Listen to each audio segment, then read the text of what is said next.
খাবার খাওয়ার সময় হলে খাবার রেডি, সবাই খেতে চলে আসো, এই কথা বলবেন না। বিশেষ করে আপনার সন্তানদের সামনে তো এই কথা কখনোই বলবেন না।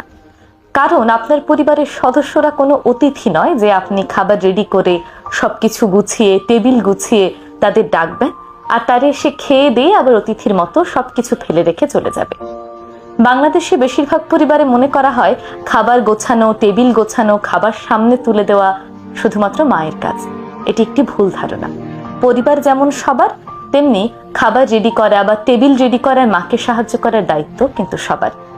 পরিবারের বাকিরা বাইরে থেকে আসা কোনো অতিথি নয় যে তাদের সামনে 3 বেলা খাবার এবং পানি তুলে দিতে হবে। বাংলাদেশে এমন অনেক মানুষ আছেন যারা নিজের পানিটুকু পর্যন্ত নিজে ঢেলে খান না, বরং ঘরের স্ত্রীর উপর নির্ভর করেন যেন তারা পানিটুকু পর্যন্ত ঢেলে খেতে পারেন না। তাই আপনার সন্তান যেন এমন না হয়, তার জন্য ছোটবেলা থেকেই ঘরের কাজে তাকে অল্প অল্প করে অভ্যাস করুন।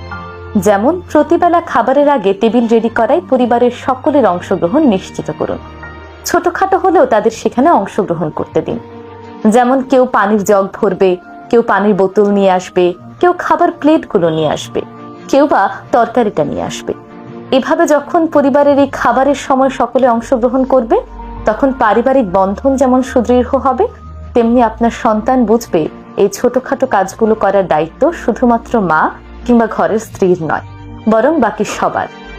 এই ছোট্ট কাজগুলোর মাধ্যমে তারা যেমন আত্মনির্ভরশীল হবে, তেমনি ভবিষ্যতে তাদের আচরণের কারণে অন্যরা বিরক্ত হবে না।